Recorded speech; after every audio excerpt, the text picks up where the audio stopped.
أعوذ بالله من الشيطان الرجيم. بسم الله الرحمن الرحيم.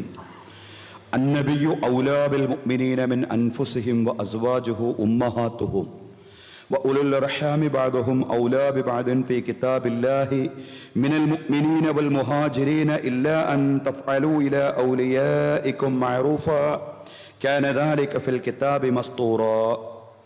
ബഹുമാന്യനായ അധ്യക്ഷൻ അബ്ദുൽ ഹക്കീം നദ്വി അവരുകളെ, ഉദ്ഘാടന പ്രഭാഷണം നിർവഹിച്ച MI അബ്ദുൽ അസീസ് സാഹിബ്, അതുപോലെ തന്നെ ഈ പരിപാടിയിൽ സംബന്ധിക്കുന്ന പ്രഭാഷണം നിർവഹിക്കുന്ന ഉലമാക്കളെ, ഉമറാക്കളെ, രക്ഷിതാക്കളെ, മാതാപിതാക്കളെ, സഹോദരങ്ങളെ, സഹോദരിമാരെ, അള്ളാഹുവിൻ്റെ ദീനിൻ്റെ മാർഗത്തിൽ വളരുന്ന കുഞ്ഞുങ്ങളെ, ഏതായാലും അള്ളാഹുവിൻ്റെ അതിമഹത്തായ അനുഗ്രഹത്താൽ പ്രവാചകൻ സ്വല്ലല്ലാഹു അലൈഹി വസല്ലമയുമായി ബന്ധപ്പെട്ട നിരവധി കാര്യങ്ങൾ ചർച്ച ചെയ്യുന്ന ഒരു മനോഹരമായ സെമിനാറിലാണ് നമ്മൾ സംബന്ധിക്കുന്നത്.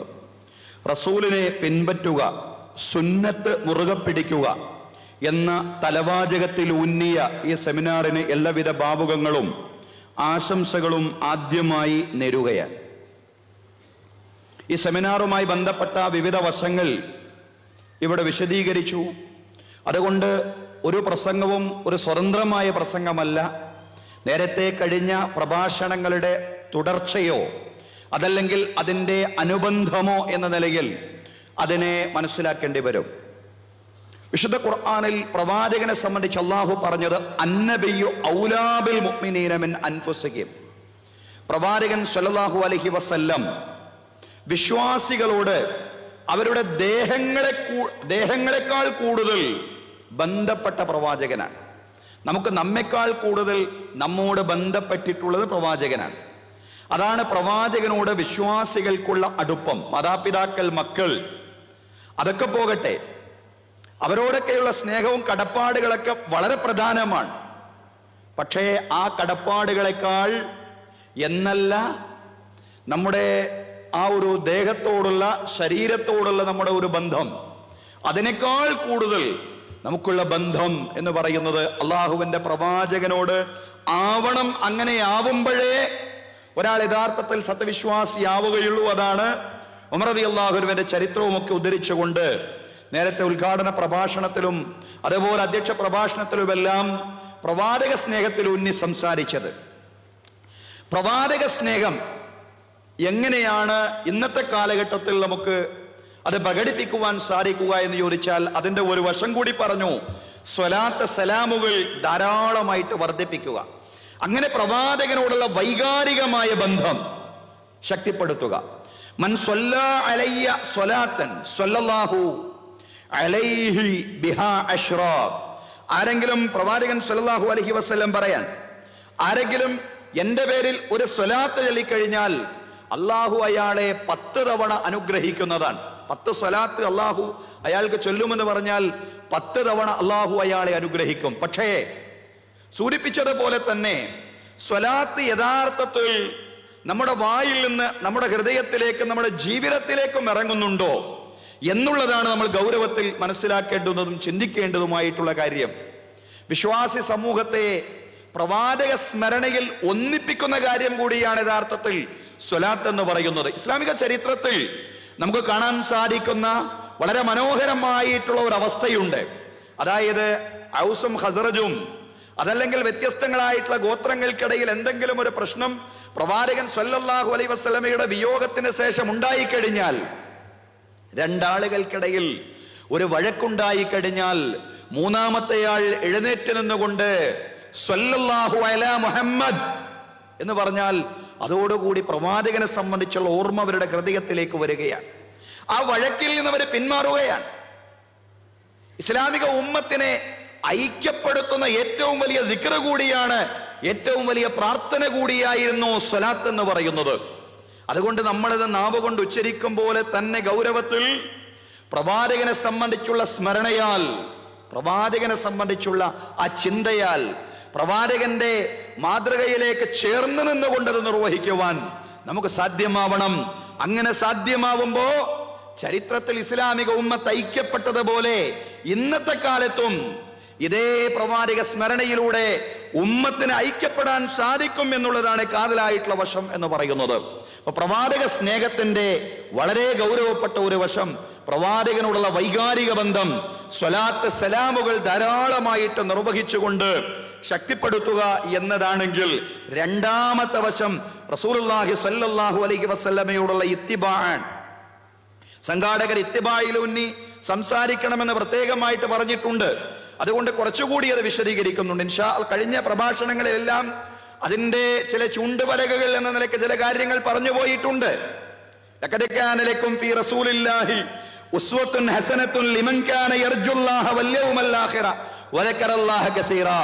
അല്ലാഹു തആല പറയാണ്, നിശ്ചയം അല്ലാഹുവിന്റെ ദൂതനിൽ നിങ്ങൾക്ക് ഉത്തമമായ മാതൃകയുണ്ട്. പ്രവാചകനാണ് നിങ്ങളുടെ റോൾ മോഡൽ എന്ന് പറയുന്നത്. പ്രവാചകൻ സല്ലല്ലാഹു അലൈഹി വസല്ലം മാത്രമാണ് നിങ്ങളെ സംബന്ധിച്ചിടത്തോളം, വിശ്വാസികളെ സംബന്ധിച്ചിടത്തോളം, അള്ളാഹുവെ സ്മരിക്കുന്ന പരലോകത്തെ സംബന്ധിച്ച് ബോധമുള്ള വിശ്വാസികളെ സംബന്ധിച്ചിടത്തോളം അവരുടെ ഏറ്റവും നല്ല മാതൃക എന്ന് പറയുന്ന പ്രവാചകൻ സല്ലല്ലാഹു അലൈഹി വസല്ലമയാണ്. നമ്മൾ ചരിത്രത്തിലെ വിവിധ വ്യക്തിത്വങ്ങളെ എടുത്ത് പരിശോധിക്കുക. അവരുടെയൊക്കെ വ്യക്തി ജീവിതത്തിൽ അവരുടെ ജീവിതത്തെ മനോഹരമാക്കുന്ന, പ്രശോഭിതമാക്കുന്ന നിരവധി കാര്യങ്ങൾ പറയാനുണ്ട്.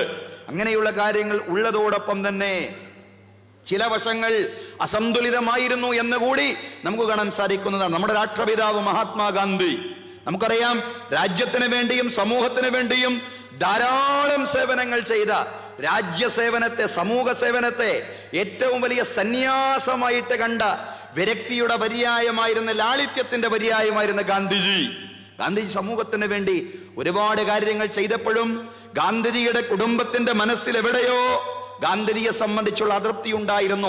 കുടുംബത്തിന് വേണ്ടത്ര ചെയ്തിട്ടില്ല എന്നുള്ള ഒരു ചിന്ത അവരുടെ മനസ്സിൽ, ഗാന്ധിജിയുടെ മക്കളുടെ, ഭാര്യയുടെ മനസ്സിൽ ഉണ്ടായിരുന്നുവെന്ന് ഗാന്ധിജിയുടെ ചരിത്രം തന്നെ പറയുന്നുണ്ട്. സഹോദരങ്ങളെ, ആ വലിയ വ്യക്തിത്വത്തെ ചെറുതായി കാണുകയല്ല, വ്യക്തിത്വം വലുതാണ്. ഒരുപാട് കാര്യങ്ങൾ അദ്ദേഹത്തിന്റെ ജീവിതത്തിൽ നിന്ന് സമൂഹത്തിന് പഠിക്കാനുണ്ട്, പാഠങ്ങളുണ്ട്, മാതൃകകളുണ്ട്. അതോടൊപ്പം തന്നെ ചില അസന്തുലിതത്വം എല്ലാ വ്യക്തികളിലും നമുക്ക് കാണാൻ സാധിക്കും. മഹാന്മാർ എന്ന് വിശേഷിപ്പിക്കപ്പെടുന്ന ആളുകളിൽ പോലും നമുക്ക് കാണാൻ സാധിക്കുന്നുണ്ട്. മഹാന്മാരിൽ മാത്രമല്ല, ചിന്തകരിലും അത് കാണാൻ സാധിക്കുന്നുണ്ട്. ഫ്രോയിഡ് വലിയ മനഃശാസ്ത്രജ്ഞനാണ്. ഇന്നും അദ്ദേഹത്തിന്റെ മനഃശാസ്ത്ര തത്വങ്ങൾ എന്ന് പറയുന്നത് സൈക്കോളജി പഠനങ്ങളിൽ ചൂണ്ടുപലകയാണ്. പക്ഷേ ഫ്രോയിഡിനെ സംബന്ധിച്ച് അദ്ദേഹത്തിന്റെ കുടുംബം പറയുന്നത് ഫ്രോയിഡിന്റെ മനഃശാസ്ത്ര തത്വങ്ങളൊന്നും കുടുംബത്തിൽ വിജയിക്കാറുണ്ടായിരുന്നില്ല എന്നുള്ളതാണ്. അവിടെയാണ് വ്യക്തിജീവിതത്തിലെ അപൂർണതകൾ, അതല്ലെങ്കിൽ അസന്തുലിതത്വം എന്ന് പറയുന്ന കാര്യം കടന്നു വരുന്നത്. ഇവിടെയാണ് പ്രവാചക ചരിത്രം കൂടുതൽ പ്രസക്തമാവുന്നത്. ഇവിടെയാണ് പ്രവാചക ചരിത്രം പൂർണ്ണമാവുന്നത്. റസൂലുള്ളാഹി സ്വല്ലല്ലാഹു അലൈഹി വസല്ലം ജീവിതത്തിന്റെ എല്ലാ മേഖലകളിലും മാതൃകയായി എന്നുള്ളതാണ്. ഒരു നേതാവ് എന്ന അർത്ഥത്തിൽ റസൂലുള്ള മാതൃകയാണ്. ഒരു ഭരണാധികാരി എന്ന അർത്ഥത്തിൽ റസൂലുള്ള മാതൃകയാണ്. യാത്രയിൽ തന്റെ അനുയായികളുടെ കൂടെ സഞ്ചരിക്കുമ്പോ അനുയായികൾ ഓരോരുത്തരും ഓരോ പണി ഏറ്റെടുക്കുകയാണ്. ചിലര് പറയും ഞാൻ മാവ് കുഴക്കുമെന്ന്, ചിലര് പറയും ഞാൻ മാംസം പാകം ചെയ്യുമെന്ന്, ചിലര് പറയും മാംസം പാകം ചെയ്യുന്നതിന്റെ മുമ്പ് ഞാൻ ഒരുവനെ അറുക്കാമെന്ന്. റസൂലുള്ളാഹി സ്വല്ലല്ലാഹി അലൈഹി വസല്ലം പറയാണ്, എങ്കിൽ ഞാൻ വിറക് ശേഖരിക്കാം. പ്രവാചകൻ സല്ലല്ലാഹു അലൈഹി വസല്ലമയോട് ശിഷ്യന്മാര്, സ്വഹാബിമാര് പറയാണ്, പ്രവാചകരെ നിങ്ങളതൊന്നും ചെയ്യണ്ട, നിങ്ങൾ ഞങ്ങളുടെ നേതാവല്ലേ, നിങ്ങളുടെ പണി കൂടി ഞങ്ങൾ ചെയ്തോളാം എന്ന് അവര് പ്രവാചകൻ സല്ലല്ലാഹു അലൈഹി വസല്ലമയോട് പറയുമ്പോ പ്രവാചകൻ സല്ലല്ലാഹു അലൈഹി വസല്ലം പറയുന്ന ഒരു കാര്യമുണ്ട്, ലാ ഉഹിബ്ബു അൻ നകൂന മുതമയ്യിസൻ ബൈന അസ്ഹാബി. എന്റെ അനുചരന്മാർക്കിടയിൽ, സ്വഹാബിമാർക്കിടയിൽ ഒരു പണിയും ചെയ്യാതെ വേറിട്ട് നിൽക്കുവാൻ, അവരിൽ ഒരുവനായി മാറാതിരിക്കുവാൻ ഞാൻ ആഗ്രഹിക്കുന്നില്ല. ഞാൻ അവരിൽ ഒരുവനായി നിലനിൽക്കുവാനാണ് ആഗ്രഹിക്കുന്നത്. എവിടെയാണ് മാതൃകായോഗ്യനായിട്ടുള്ള ഒരു നേതാവായി, ഒരു ഭരണാധികാരിയായി റസൂലുള്ളാഹി സ്വല്ലല്ലാഹു അലൈഹി വസല്ലമയെ നമ്മൾ കാണുന്നത്? എല്ലാ അർത്ഥത്തിലും. ഈ അർത്ഥത്തിലൊക്കെ റസൂലുള്ള മാതൃകയായപ്പോ പ്രവാചകൻ സ്വല്ലല്ലാഹു അലൈഹി വസല്ലമയുടെ കുടുംബ ജീവിതത്തിലേക്കൊന്ന് കടന്നു ചെല്ലണം. കാരണം ബാക്കിയുള്ള മേഖലകളിലെല്ലാം മാതൃകയായ പലരും കുടുംബജീവിതത്തിൽ പരാജയപ്പെടാറുണ്ട്. അങ്ങനെ ആ പ്രവാചകന്റെ വീട്ടിലേക്ക് കടന്നു ചെല്ലുന്നതും പ്രവാചകന്റെ സ്വഭാവം എങ്ങനെയാണെന്ന് ചോദിക്കുമ്പോ കാന ഖുലുഖുഹു ഖുർആന, റസൂലുള്ളാഹി സ്വല്ലല്ലാഹു അലൈഹി വസല്ലമയുടെ പെരുമാറ്റം, സ്വഭാവം ഖുർആനായിരുന്നു എന്ന് പ്രവാചക പത്നിമാര് പറയുന്നു. ഖുർആനു യംശീ അലൽ അർദ്, ഭൂമിയിലൂടെ നടക്കുന്ന ഖുർആനായിരുന്നു റസൂലുള്ളാഹി സ്വല്ലല്ലാഹു അലൈഹി വസല്ലം. അപ്പൊ ജീവിതത്തിൽ ഏതെല്ലാം മേഖലകളിൽ പ്രവാചകൻ സ്വല്ലല്ലാഹു അലൈഹി വസല്ലം ബന്ധപ്പെട്ടോ ആ മേഖലയിലെല്ലാം സമഗ്രവും സമ്പൂർണവും സന്തുലിതവുമായ മാതൃകയെ മുന്നോട്ട് വെക്കാൻ റസൂലുള്ളാഹി സ്വല്ലല്ലാഹു അലൈഹി വസല്ലമയ്ക്ക് സാധ്യമായി. ആ പ്രവാചകനെ പിന്തുടരാനാണ്, ആ പ്രവാചകനെ ഇത്തിബാഴ് ചെയ്യാനാണ് ഖുർആൻ പറഞ്ഞത്. ഖുൽ ഇൻ കുൻതും തുഹിബ്ബൂനല്ലാഹ ഫത്തബിഊനി യുഹിബ്ബുകുമുല്ലാഹു വയഗ്ഫിർ ലക്കും ദുനൂബക്കും വല്ലാഹു ഗഫൂറുർ റഹീം. പ്രവാചകരെ നിങ്ങൾ പറയുക, ഇൻ കുൻതും തുഹിബ്ബൂനല്ലാഹ ഫത്തബിഊനി, നിങ്ങൾ അല്ലാഹുവിനെയും പ്രവാചകനെയും ഇഷ്ടപ്പെടുന്നുവെങ്കിൽ, അല്ലാഹുവിനെ സ്നേഹിക്കുന്നു, പ്രവാചകൻ എന്റെ ചങ്കാണെന്ന് പറഞ്ഞാൽ മാത്രം പോരാ, മറിച്ച് ഫത്തബിഊനി, നിങ്ങൾ അല്ലാഹുവിന്റെ ദൂതനെ നിങ്ങൾ പിന്തുടരണം. എങ്കിൽ അല്ലാഹുവിന്റെ ഇഷ്ടം നിങ്ങൾക്ക് നേടാൻ കഴിയും. യുഹിബ്ബുകുമുല്ലാഹു വയഗ്ഫിർ ലക്കും ദുനൂബക്കും, നിങ്ങളുടെ പാപങ്ങൾ അല്ലാഹു തആല പുറത്തു തരും. വല്ലാഹു ഗഫൂറുർ റഹീം, അല്ലാഹു എല്ലാം പുറത്തു തരുന്നവനും എല്ലാ അർത്ഥത്തിലും പരമമായി കരുണാവാരിധിയും അങ്ങേയറ്റം പുറത്തു തരുന്നവനുമായ പടച്ചവനാണ് നിങ്ങളുടെ നാഥൻ എന്നല്ലാഹു പറയാൻ. സഹോദരങ്ങളെ, മഹാന്മാരായ സ്വഹാബിമാർ അവരെങ്ങനെയാണ് റസൂലുള്ളാഹി സ്വല്ലല്ലാഹു അലൈഹി വസല്ലമയെ ഇത്തിബാഴ് ചെയ്തത്? ഇത്തിബാഉർ റസൂലിലുള്ള നമ്മുടെ ഏറ്റവും വലിയ മാതൃക എന്ന് പറയുന്ന സ്വഹാബിമാരാണ്. ആ സ്വഹാബിമാർ എങ്ങനെ വിശ്വസിച്ചോ അങ്ങനെ വിശ്വസിക്കാനാണ് വിശുദ്ധ ഖുർആൻ നമ്മോട് പറഞ്ഞിട്ടുള്ളതെങ്കിൽ, ആ സ്വഹാബിമാർ എങ്ങനെ ഇത്തിബാഴ് ചെയ്തോ അങ്ങനെ റസൂലുള്ളാഹി സ്വല്ലല്ലാഹു അലൈഹി വസല്ലമയെ ഇത്തിബാഴ് ചെയ്യാനാണ് ഖുർആൻ അപ്പറഞ്ഞതിന്റെ വിവക്ഷയെന്ന് നമ്മൾ മനസ്സിലാക്കേണ്ടതുണ്ട്. അബൂ സഈദുൽ ഖുദരി റളിയല്ലാഹു അൻഹു പറയാൻ, ഞങ്ങൾ ഒരിക്കൽ റസൂലുള്ളാഹി സ്വല്ലല്ലാഹു അലൈഹി വസല്ലമയുടെ കൂടെ നിൽക്കുകയാണ്. നബി സല്ലല്ലാഹു അലൈഹി വസല്ലം തന്റെ ചെരുപ്പൂരിക്കൊണ്ട് ഇടത് ഭാഗത്ത് വെച്ചു. അതുകൊണ്ട് അത് കണ്ട് സ്വഹാബത്തും അതുപോലെ ചെയ്തു. റസൂലുള്ള തന്റെ ചെരുപ്പൂരി ഇടത് ഭാഗത്ത് വെച്ചു. അത് കണ്ട് സ്വഹാബിമാരും അങ്ങനെ തന്നെ ചെയ്തു. റസൂലുള്ളാഹി സ്വല്ലല്ലാഹു അലൈഹി വസല്ലം ചോദിച്ചു, നിങ്ങൾ എല്ലാവരും എന്തിനാണ് ചെരുപ്പൂരി വെച്ചത്? സ്വഹാബിമാര് പറഞ്ഞു, അങ്ങ് ചെയ്തത് കണ്ട് ഞങ്ങളും ചെയ്തു, അത്രമാത്രം. റസൂലുള്ളാഹി സ്വല്ലല്ലാഹു അലൈഹി വസല്ലം പറഞ്ഞു, അന്ന ജിബ്രീല അതാനി ഫഅഖ്ബറനി അന്ന ഫീഹി മാ ഖദറ, ഞാനത് ചെയ്യാൻ കാരണം ജിബ്രീൽ അലൈഹിസ്സലാം എന്റെ അടുക്കൽ വന്ന് എനിക്ക് ദിവ്യബോധനം നൽകി, എനിക്ക് വഹി അറിയിച്ചു, എന്റെ ചെരുപ്പിൽ മാലിന്യമുണ്ട് എന്നറിയിച്ചത് കൊണ്ടാണ് ഞാൻ എന്റെ ചെരുപ്പ് ഊരി വെച്ചത്. പക്ഷേ സ്വഹാബത്തിന്റെ രീതി എന്ന് പറഞ്ഞാൽ, എന്തിനാ പ്രവാചകൻ അങ്ങനെ ചെയ്യുന്നത് എന്നതുപോലും ആലോചിക്കാതെ ചോദിക്കാതെ തന്നെ റസൂലുള്ളാഹി സ്വല്ലല്ലാഹു അലൈഹി വസല്ലമയെ പിന്തുടരുക. ഫലാ വറബ്ബിക ലാ യുഅ്മിനൂന ഹത്താ യുഹക്കിമൂക ഫീമാ ശറ ബൈനഹും സുമ്മ ലാ യദൂ ഫീ അൻഫുസിഹിം ഹറജം മിമ്മാ ഖളൈത വയുസല്ലിമു തസ്ലീമാ എന്ന് പറഞ്ഞതിന്റെ വിവക്ഷ ഏതാണ്? റസൂലുള്ള ചെയ്തത് എന്തിനാണെന്ന് റസൂലുള്ളാഹി സ്വല്ലല്ലാഹു അലൈഹി വസല്ലമയോട് ചോദിക്കുന്നില്ല. പ്രവാചകൻ സല്ലല്ലാഹു അലൈഹി വസല്ലമയുടെ അഫ്ആലുകളിൽ, പ്രവാചകന്റെ പ്രവർത്തനങ്ങളിൽ അതുപോലെ റസൂലുള്ളാഹി സല്ലല്ലാഹു അലൈഹി വസല്ലമയെ പിന്തുടരുക, ഇതാണ് ഇത്തിബാഉ റസൂൽ കൊണ്ടുള്ള വിവക്ഷ എന്ന് പറയുന്നത്. അബ്ദുല്ലാഹി ഇബ്നു മസ്ഊദ് റളിയല്ലാഹു അൻഹു ഒരിക്കൽ ജുമാ നമസ്കാരത്തിന് പള്ളിയിലെത്തിയപ്പോ റസൂലുള്ളാഹി സല്ലല്ലാഹു അലൈഹി വസല്ലം പ്രസംഗിക്കുകയായിരുന്നു. റസൂലുള്ളാഹി സല്ലല്ലാഹു അലൈഹി വസല്ലം എല്ലാവരോടും ഇരിക്കാൻ പറഞ്ഞു. റസൂലുള്ള എല്ലാവരോടും ഇരിക്കാൻ പറഞ്ഞു. അബ്ദുല്ലാഹി ഇബ്നു മസ്ഊദ് റളിയല്ലാഹു അൻഹു ആ പ്രസംഗത്തിന്റെ ആമുഖമൊന്നും കേട്ടിട്ടില്ല. വന്നപ്പോഴാണ് കേൾക്കുന്നത് ഇരിക്കണം എന്ന്. അങ്ങനെ റസൂലുള്ള പറഞ്ഞപ്പോ എല്ലാ ആളുകളും ഇരുന്നു. ഫറആഹു റസൂലുള്ളാഹി സ്വല്ലല്ലാഹു അലൈഹി വസല്ലം ഫഖാൽ തആല യാ അബ്ദുല്ലാഹി ഇബ്നു മസ്ഊദ്. ഇബ്നു മസ്ഊദ് റളിയല്ലാഹു അൻഹു റസൂലുള്ളാഹി സ്വല്ലല്ലാഹു അലൈഹി വസല്ലമയെ കണ്ടു. റസൂലുള്ളാഹി സ്വല്ലല്ലാഹു അലൈഹി വസല്ലം ഇബ്നു മസ്ഊദ് റളിയല്ലാഹു അൻഹു ചോദിക്കുകയാണ്, വരൂ ഇബ്നു മസ്ഊദ് വരൂ എന്ന് പറയുകയാണ്, ചോദിക്കുകയാണ്. ഏതായാലും സഹോദരങ്ങളെ, സഹോദരിമാരെ, നമ്മൾ മനസ്സിലാക്കേണ്ട, റസൂലുള്ള ഒരു കാര്യം പറഞ്ഞാൽ ആ പറയുന്നത് കേൾക്കുന്നേ ഉള്ളൂ, അതോടുകൂടി അതിനെ ഇത്തിബാഴ് ചെയ്യുകയാണ്. ആ ഒരു രീതിയായിരുന്നു സ്വഹാബത്തിന്റെ രീതി എന്ന് പറയുന്നത്. അബൂ മൂസ അശ്അരി റളിയല്ലാഹു അൻഹു ഉമർ റളിയല്ലാഹു അൻഹുവിന്റെ വീട്ടിലെത്തി അനുവാദം ചോദിച്ചു എന്ന് പറയുന്നു. വകഅന്നഹു കാന മശ്ഗൂലാ. ഉമർ റളിയല്ലാഹു അൻഹുവിന്റെ വീട്ടിൽ അബൂ മൂസ അശ്അരി റളിയല്ലാഹു അൻഹു എത്തി അനുവാദം ചോദിക്കുമ്പോൾ, വീട്ടിൽ പ്രവേശിക്കാനാണ് അനുവാദം ചോദിക്കുന്നത്. അപ്പോൾ ഉമർ റളിയല്ലാഹു അൻഹു എന്തൊക്കെയോ തിരക്കിലായിരുന്നു. ജോലിയിൽ നിന്ന് വിരമിച്ചപ്പോഴാണ് ഉമർ റളിയല്ലാഹു അൻഹു പറഞ്ഞത്, അലം അസ്മഅ സൗത അബ്ദുല്ലാഹി ഇബ്നു ഖൈസ്.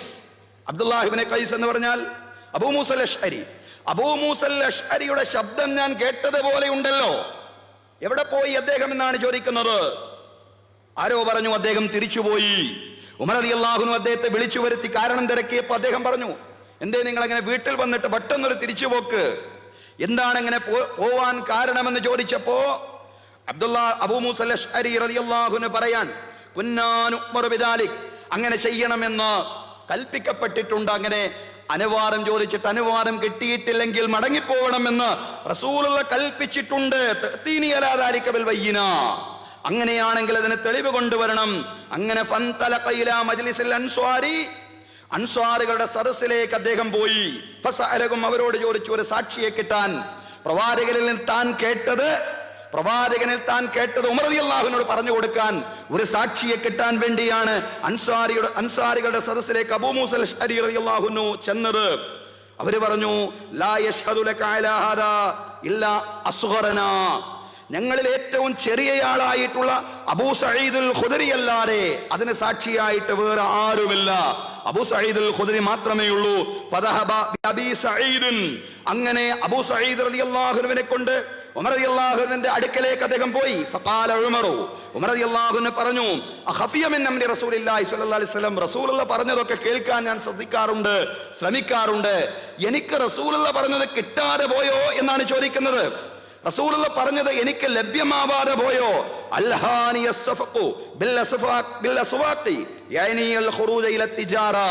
ഏതായാലും ഉമർ റളിയല്ലാഹുവിന് ബോധ്യമായി. അതായത് അബൂ മൂസ അശ്അരി റളിയല്ലാഹു പറഞ്ഞു, ശരിയാണ്, അനുവാദം ചോദിച്ചിട്ട് അനുവാദം കിട്ടിയിട്ടില്ല എങ്കിൽ മടങ്ങിപ്പോകണം എന്ന ഒരു കാര്യം റസൂലുള്ള പഠിപ്പിച്ചിട്ടുണ്ട്. ആ കാര്യം താൻ അങ്ങാടിയിലേക്ക് പോയ ഘട്ടത്തിൽ, അതല്ലെങ്കിൽ താൻ തന്റെ ഉപജീവനാവശ്യാർത്ഥം പുറത്തു പോയ ഘട്ടത്തിലായിരിക്കാം റസൂലുള്ളാഹി സ്വല്ലല്ലാഹു അലൈഹി വസല്ലമയിൽ നിന്ന് മറ്റു സ്വഹാബിമാർ അത് കേട്ടത്. അങ്ങനെയാണ് അവർ റസൂലുള്ളാഹി സ്വല്ലല്ലാഹു അലൈഹി വസല്ലമയെ ഇത്തിബായി ചെയ്തിരുന്നത്. പ്രവാചകന്റെ അഖ്വാലുകളിലും പ്രവാചകന്റെ അഫ്ആലുകളിലും പ്രവാചകന്റെ വാക്കുകളിലും പ്രവർത്തനങ്ങളിലും മൗനാനുവാദങ്ങളിലും അങ്ങ് പിന്തുടരുകയായിരുന്നു. ചോദ്യം ചെയ്യാതെ പ്രവാചകനെ ഇത്തിബായി ചെയ്യുകയായിരുന്നു. ഇങ്ങനെ കാണാം, അന്ന റസൂലുള്ളാഹി സ്വല്ലല്ലാഹു അലൈഹി വസല്ലം ഇത്തഖദ ഖാതമൻ മിൻ ദഹബിൻ, റസൂലുള്ളാഹി സ്വല്ലല്ലാഹു അലൈഹി വസല്ലം ഒരു സ്വർണം കൊണ്ടുള്ള ഒരു മോതിരം ഉണ്ടാക്കി. ഫത്തഖദന്നാസു മിസ്ലഹു, അങ്ങനെ സ്വർണം കൊണ്ടൊരു മോതിരം പ്രവാചകൻ സ്വല്ലല്ലാഹു അലൈഹി വസല്ലം ഇട്ടപ്പോ സ്വഹാബിമാരും അതുപോലെ സ്വർണ്ണ മോതിരം ഉപയോഗിച്ചു. പിന്നീട് റസൂലുള്ളാഹി സ്വല്ലല്ലാഹു അലൈഹി വസല്ലം അത് ഒഴിവാക്കിക്കൊണ്ട് പറഞ്ഞു, ലാ അൽബസുഹു അബദാ, ഒരു കാലത്തും ഇനി ഞാൻ സ്വർണ്ണമോതിരം ധരിക്കുകയില്ല. ആദ്യഘട്ടത്തിൽ അങ്ങനെ ചെയ്തു, പിന്നെ അത് ഒഴിവാക്കി. പ്രവാചകൻ പറഞ്ഞു, ഇനി ഒരു കാലഘട്ടത്തിലും ഞാൻ സ്വർണ്ണമോതിരം ധരിക്കുകയില്ല. അപ്പൊ സ്വഹാബിമാരും അത് പ്രവാചകൻ ഒഴിവാക്കിയതുപോലെ പൂർണ്ണമായും ഒഴിവാക്കി. പിന്നീട് റസൂലുള്ളാഹി സ്വല്ലല്ലാഹു അലൈഹി വസല്ലം വെള്ളി കൊണ്ടുള്ള ഒരു മോതിരം ഉണ്ടാക്കിയത് കയ്യിലിട്ടു, വിരലിട്ടു. റസൂലുള്ള വെള്ളി മോതിരം ഉപയോഗിച്ചപ്പോ സഹാബിമാരും വെള്ളി മോതിരം ഉപയോഗിച്ചു. അതിസൂക്ഷ്മമായി റസൂലുള്ളാഹി സ്വല്ലല്ലാഹു അലൈഹി വസല്ലമയെ അവരെ പിന്തുടരാൻ ശ്രമിച്ചു എന്നുള്ളതാണ്. അബ്ദുല്ലാഹി ഇബ്നു ഉമർ റളിയല്ലാഹുവിനെ സംബന്ധിച്ച് പറയാൻ, റസൂലുള്ള നിസ്കരിച്ച അതേ സ്ഥലത്ത് തന്നെ നിസ്കരിക്കാൻ ഇബ്നു ഉമർ റളിയല്ലാഹുവിനെ തിടുക്കം കാട്ടി.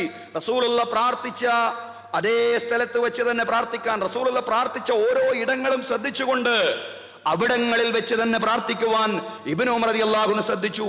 റസൂലുള്ളാഹി സ്വല്ലല്ലാഹു അലൈഹി വസല്ലം ഇരുന്ന സ്ഥലത്ത് തന്നെ ഇരുന്നു. റസൂലുള്ളാഹി സ്വല്ലല്ലാഹു അലൈഹി വസല്ലമയുടെ ഒട്ടകം മുട്ടുകുത്തിയ സ്ഥലത്ത് തന്നെ തന്റെ ഒട്ടകത്തെയും മുട്ടുകുത്തിച്ചു ഇബ്നു ഉമർ റളിയല്ലാഹു അൻഹു. റസൂലുള്ളാഹി സ്വല്ലല്ലാഹു അലൈഹി വസല്ലമയുടെ കാൽപാദങ്ങൾ വെച്ച ഇടത്ത് തന്നെ ഇബ്നു ഉമർ റളിയല്ലാഹു അൻഹു അദ്ദേഹത്തിന്റെ കാൽപാദങ്ങൾ വെച്ചു. അതാണ് സഹോദരങ്ങളെ ഹുബ്ബുർ റസൂലിൽ നിന്ന് ഉടലെടുക്കുന്ന ഇത്തിബാ എന്ന് പറയുന്നത്. നമ്മുടെ ഇത്തിബാ ഹുബ്ബുർ റസൂലിൽ നിന്ന് ഉടലെടുക്കുന്ന ഇത്തിബാ ആവണം. കേവലം കർമ്മശാസ്ത്രത്തിന്റെ ഭാഷയിൽ നിന്നുള്ള ഇത്തിബാവാതെ കുറച്ചുകൂടി സൂക്ഷ്മമായി ഹുബ്ബുർ റസൂലിൽ നിന്ന്, അതാണല്ലോ ഖുർആൻ പറഞ്ഞത്, ഖുൽ ഇൻ കുൻതും തുഹിബ്ബൂനല്ലാഹ ഫത്തബിഊനി, നിങ്ങൾ അല്ലാഹുവിനെ സ്നേഹിക്കുന്നുവെങ്കിൽ, നിങ്ങൾ പ്രവാചകനെ സ്നേഹിക്കുന്നുണ്ടെങ്കിൽ എന്ന് കൂടിയാണ് അതിന്റെ അർത്ഥം. നിങ്ങൾ റസൂലുള്ളാഹി സ്വല്ലല്ലാഹു അലൈഹി വസല്ലമയെ പിന്തുടരുക എന്നുള്ളതാണ്. സഹോദരങ്ങളെ, റസൂലുള്ള ഹദീസ് പറയുമ്പോ ഇബ്നു ഉമർ റളിയല്ലാഹു അൻഹുവിന്റെ മാത്രമല്ല മറ്റു സ്വഹാബിമാരുടെയും ഒക്കെ ഒരു ശൈലിയുണ്ട്. അതായത് റസൂലുള്ള ഉപയോഗിച്ച അതേ പദങ്ങൾ തന്നെ ഉപയോഗിക്കുവാൻ അവര് ശ്രദ്ധിച്ചു. ഇബ്നു ഉമർ റളിയല്ലാഹു അൻഹുവിനെ സംബന്ധിച്ച് പറയാണ്, ആ പദങ്ങളിൽ ഏതെങ്കിലും ഓർമ്മയില്ലെങ്കിൽ ആ ഹദീസ് അദ്ദേഹം ഉദ്ധരിക്കുമായിരുന്നില്ല എന്നുള്ളതാണ്. അതാണ് ഇത്തിബായിൽ നമ്മുടെ മാതൃക. ഇത്തിബായിൽ നമ്മുടെ മാതൃക, ഒന്നാമത്തെ മാതൃക അബൂബക്കർ സിദ്ദീഖ് റളിയല്ലാഹു അൻഹു തന്നെയാണ്. നമുക്കറിയാം, ഇസ്രാ എന്ന് പറയുന്ന വളരെ അത്ഭുതകരമായിട്ടുള്ള ദൃഷ്ടാന്തമുണ്ടായപ്പോ സ്വഹാബിമാർ, നമുക്കറിയാം, അവരെല്ലാവരും അതിൽ വിശ്വസിച്ചു. അബൂബക്കർ റളിയല്ലാഹു അൻഹു അതിൽ ഒന്നാമതായിട്ട് തന്നെ വിശ്വസിച്ചു. ശത്രുക്കൾ ചോദിക്കുക, ഇപ്പോഴും ഖുറൈശികൾ വന്ന് ചോദിക്കുകയാണ് അബൂബക്കർ റളിയല്ലാഹുവിനോട്, ഇപ്പോഴും നീ മുഹമ്മദിൽ വിശ്വസിക്കുന്നുണ്ടോ? ഇത്ര വലിയ ബഡായി പറഞ്ഞിട്ടും. മക്കയിൽ നിന്ന് മസ്ജിദുൽ ഹറാമിൽ നിന്ന് മസ്ജിദുൽ അഖ്സയിലേക്ക് ഒരു രാവ് കൊണ്ട് പ്രയാണം ചെയ്തു എന്ന രീതിയിലുള്ള വലിയ ബഡായി, അവരുടെ ഭാഷയിൽ വലിയ ബഡായി പറഞ്ഞിട്ടും ഇപ്പോഴും നീ മുഹമ്മദിൽ വിശ്വസിക്കുന്നുണ്ടോ? എന്താണ് സിദ്ദീഖ് റളിയല്ലാഹു അൻഹു പറഞ്ഞു? നഅം, അതെ. ഇന്നീ ലഉസദ്ദിഖുഹു ഫീമാ ഹുവ അബ്അദു മിൻ ദാലിക്. കാരണം അതിനേക്കാൾ വിദൂരമായ കാര്യത്തിൽ ഞാൻ റസൂലുള്ളാഹിയെ അംഗീകരിക്കുന്നുണ്ട്. ഉസദ്ദിഖുഹു ഫീ ഖബരിസ് സമാഇ ഗദവതൻ വറൗഹ. അള്ളാഹുവിന്റെ അടുക്കൽ നിന്ന് വഹി ലഭിക്കുന്നുണ്ട്. പ്രഭാതത്തിലും പ്രദോഷത്തിലും അള്ളാഹുവിന്റെ അടുക്കൽ നിന്ന് ജിബ്രീൽ അലൈഹിസ്സലാം വഴി വഹി ലഭിക്കുന്നുണ്ട് എന്ന് പ്രവാചകൻ പറയുമ്പോൾ അതിലടക്കം ഞാൻ വിശ്വസിക്കുന്നുണ്ട് എങ്കിൽ എനിക്ക് പ്രവാചകന്റെ ഇസ്രായേൽ വിശ്വസിക്കുവാൻ ഒരു പ്രയാസവുമില്ല.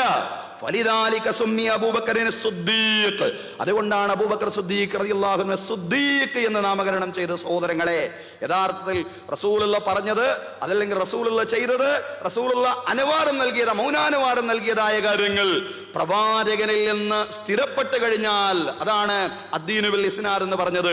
ശരിയായ സനദിലൂടെ പ്രവാചകനിൽ നിന്ന് സ്ഥിരപ്പെട്ട് കഴിഞ്ഞാൽ അത് പൂർണ്ണമായും ഏറ്റക്കുറച്ചിലുകളില്ലാതെ വിശ്വസിക്കുക എന്ന് പറയുന്നത് വിശ്വാസി സമൂഹത്തിന്റെ ബാധ്യതയാണ്. ആ ബാധ്യത നിർവഹിക്കുവാൻ നമുക്ക് സാധ്യമാവേണ്ടതുണ്ട്. ഇത്തിബാഉർ റസൂൽ, അതുമായി ബന്ധപ്പെട്ട അതിന്റെ ആമുഖമാണ് ഞാൻ സൂചിപ്പിച്ചത്. ഏതായാലും ഞാൻ കൂടുതൽ വിശദീകരിക്കുന്നില്ല. എനിക്ക് തന്ന സമയം അത് ഇപ്പോൾ തന്നെ കുറച്ച് അതിക്രമിച്ചിരിക്കുകയാണ്. കുറച്ചുകൂടി കാര്യങ്ങൾ പറയണമെന്നുണ്ടായിരുന്നു. ഞാൻ എഴുതിക്കൊണ്ടുവന്ന കാര്യങ്ങളിലും കുറച്ചുകൂടി ഉണ്ടായിരുന്നുവെങ്കിലും ഞാൻ അതിലേക്ക് കടക്കുന്നില്ല. കാരണം ഒരുപാട് ആളുകൾ സംസാരിക്കാനുണ്ട്. അതുകൊണ്ട് അവസാനിപ്പിക്കുകയാണ്. അല്ലാഹു തആല റസൂലുള്ളാഹി സ്വല്ലല്ലാഹു അലൈഹി വസല്ലമയെ കുറിച്ച് കൂടുതൽ പറയാനും ഹുബ്ബുർ റസൂൽ, പ്രവാചകനോടുള്ള അനുരാഗം അത് ഹൃദയത്തിൽ കൊണ്ടു നടക്കാനും എന്ന് മാത്രമല്ല, പ്രവാചകനോടുള്ള ഇത്തിബായി ജീവിതത്തിന്റെ സകല മേഖലകളിലും, വ്യക്തി ജീവിതത്തിലും കുടുംബ ജീവിതത്തിലും സാമൂഹിക ജീവിതത്തിലും രാഷ്ട്രീയ ജീവിതത്തിലും അതിന്റെ സമഗ്ര മേഖലകളിലും നമ്മുടെ വ്യക്തിത്വത്തിന്റെ എല്ലാ മേഖലകളിലും പ്രവാചകനോടുള്ള ഹുബ്ബും ഇത്തിബാവും കൊണ്ട് നടക്കാൻ റബ്ബ് തആല നമുക്കെല്ലാവർക്കും തൗഫീഖ് നൽകി അനുഗ്രഹിക്കുമാവട്ടെ. ഹുബ്ബുള്ളയിലും ഹുബ്ബുർ റസൂലിലുമായിട്ട് മരണപ്പെടുവാൻ റബ്ബ് തആല നമുക്ക് തൗഫീഖ് നൽകി അനുഗ്രഹിക്കുമാറാവട്ടെ. അഖൂലു ഖൗലി ഹാദാ വ അസ്തഗ്ഫിറുല്ലാഹ ലീ വലക്കും. സ്വല്ലല്ലാഹു അലാ മുഹമ്മദ് സ്വല്ലല്ലാഹു അലൈഹി വസല്ലം. സ്വല്ലല്ലാഹു അലാ മുഹമ്മദ് സ്വല്ലല്ലാഹു അലൈഹി വസല്ലം. അല്ലാഹുമ്മ സ്വല്ലി അലാ മുഹമ്മദ് യാ റബ്ബി സ്വല്ലി അലൈഹി വസല്ലം.